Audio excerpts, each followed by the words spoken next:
ear now, but always sing the same thing here. That is how you spell a chorus. Hi everyone and welcome to Classic Gamer 74. I'm your host Anthony Gamer, and in today's episode we are going to have part 2 of our AVP of Double Dragon. In a previous episode I discussed the game Double Dragon. This arcade beat-em-up game, according to some people, single-handedly saved the video game industry. I don't know about that, but it sure was a great game and it had several amazing ports. So many in fact that we had to split it into 2 episodes. So without further ado, let's check out more ports of the arcade classic Double Dragon. The Sega Game Gear was a handheld console much like Nintendo's Game Boy. And to compete with Nintendo, they had several arcade ports included on this. Their version of Double Dragon was a little bit different than many of the other ports. For one thing, the Lee twins have guns. Yeah, as you can see, I'm walking around as Billy and I'm just going around and blasting everybody. And when you kill people on this one, and yes, I do believe you actually kill them instead of knocking them out like in most versions of the game, you see that skull at the top that kind of lets you know that you've bumped somebody off. Other than that fact that they've kind of reinvented the wheel here, this port isn't all that bad. Although, to be honest, the only thing it really has in common with the original Double Dragon is the fact that it has Jimmy and Billy Lee and the title. Other than that, it's kind of its own kind of standalone story, as the areas that you go in are very different and the moveset is quite unique. If it wasn't a Double Dragon game or didn't have the title of Double Dragon, I'd say it's pretty kind of cool on its own, but yet still it's not exactly a port. I would say it's more of an interpretation. The Game Boy version of Double Dragon is quite interesting. It's very similar to the Nintendo Entertainment System's version of Double Dragon, but yet it still kind of goes its own way. It doesn't have the hearts like you had with the NES, but yet still it does kind of take a lot of creative liberties with the missions themselves. Not a bad game, but to be honest with you, your final boss is a Bobo, and he's quite difficult in this game. But after a while, you get the hang of it, and it's pretty much business as usual. When Sega made the Genesis port of Double Dragon, I have to give them credit. They did their darndest to make sure that it was as close to the arcade as it could be, with probably a little bit of touch-up. As you can see, the graphics are a lot brighter, the action is a lot faster paced, and even the music's got a bit of an upgrade. So I have to say A+ for the Sega Genesis port. When Nintendo created the Super NES, a lot of the games that were released for this system had to have Super in the title, and this was no exception. What you're looking at here is Super Double Dragon. Now this one also is kind of an upgrade from the original. I think because of the fact that a lot of people really didn't overly care for the NES port of Double Dragon, mostly because it wasn't 2-player co-op, and they did kind of try to reinvent the whole story and make it more of a platformer game than a beat-em-up.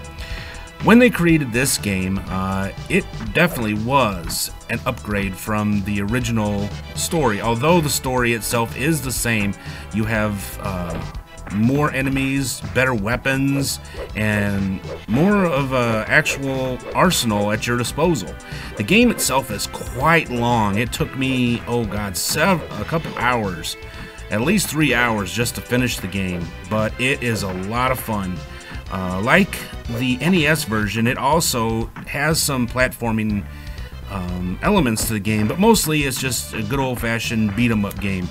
The levels themselves are quite unique and long, and you've got several new enemies to fight against. But honestly, it is probably one of the best new interpretations of Double Dragon that I have seen. And it does, yes, live up to the title of Super Double Dragon. So if you have not tried this game, you are really missing out. So please, if you have a Super Nintendo or you have your favorite emulator to use, check this game out. You will not be disappointed. Now we're going back to the world of computers as we're looking at the MS-DOS computer port of Double Dragon.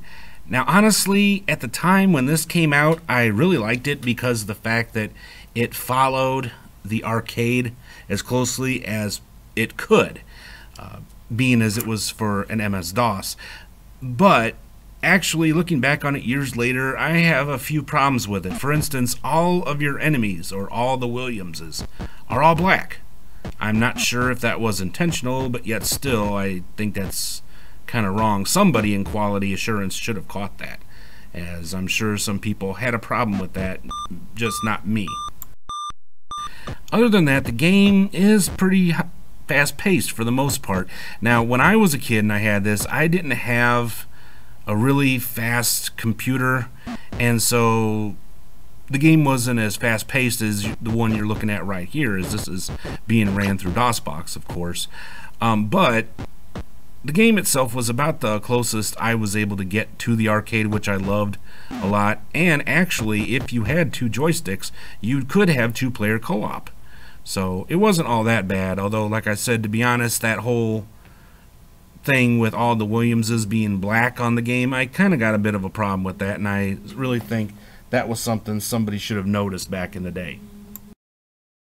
Next up, we have Double Dragon for Neo Geo. Now, many of you are probably familiar with Neo Geo, as I'm pretty sure quite a few of you that watch this channel are around my age and older. And Neo Geo was a really cool arcade system that was placed in a lot of stores like Walmart that had several games built in it. Now, as the fact that most of the games for Neo Geo were original, even ones that had titles like this of an already established game, they were pretty much originals. Now, their version of Double Dragon is not your beat-em-up adventure game. Theirs is a fighting game, much like Street Fighter or Mortal Kombat. Now, as you can see, you have several characters from the Double Dragon universe, and you have some special moves, just like you would in most 90s fighting games. Although, to be honest, this one is a lot easier because guess what? You only have 3 buttons to use. Although it's a departure from your traditional Double Dragon game, I have to say this is one of the easiest and probably the most fun fighting game from the 90s. And you would expect nothing less from a great system like Neo Geo.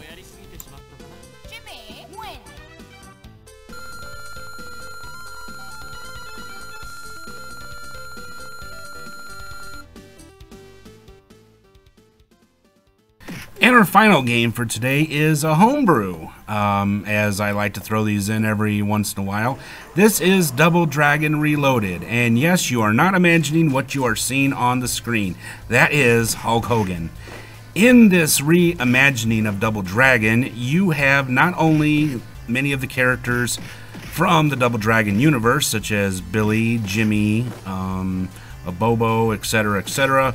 You also have characters from WWF Superstars in the game as well. Yep, you got Hulk Hogan, Macho Man Randy Savage, you got all kinds of other characters, the Ultimate Warrior, and they've added in some bonus missions as well. Now, the arcade version that comes from the video arcade game actually combines elements of both Double Dragon 1 and Double Dragon 2. Now, this game is fun. I mean, it really is, especially if you're not only a Double Dragon fan, but if you're also a classic WWF fan, you will love this game. And best of all, this game is absolutely free. That's correct. This game runs on a PC Engine, and it's absolutely free. So check out on Google and ask for Double Dragon Reloaded. It is really worth it. It's a whole lot of fun. And yes, it does have 2-player co-op. So have fun playing it, and let me know what you thought about it in the comments section below. I still play the game over and over again. I mean, you gotta admit, it's really fun to be able to play Double Dragon and use Hulk Hogan, brother, or the Ultimate Warrior. Yeah, I'm really showing my age there. But anyway, it is really worth it. So again, go on Google, find Double Dragon Reloaded, check the game out, try some of the bonus missions and stuff, and let me know what you thought of it in the comments section below. I'd really like to hear what you have to say. Double Dragon was successful, and all successful games do usually have sequels. Double Dragon 2 was an amazing sequel to an already great game, and I will have an AVP of this game later on, as it was just as much fun, if not more, than the original Double Dragon, so stay tuned for that in the coming weeks. Well, that brings us to the end of another episode of Classic Gamer 74 and my signature series, AVP Arcade vs. Port. I hope you all enjoyed it. If you did, you know what to do. Click that like button, subscribe if you haven't already, and don't forget to click that little bell icon down there so you'll be notified when I upload new videos.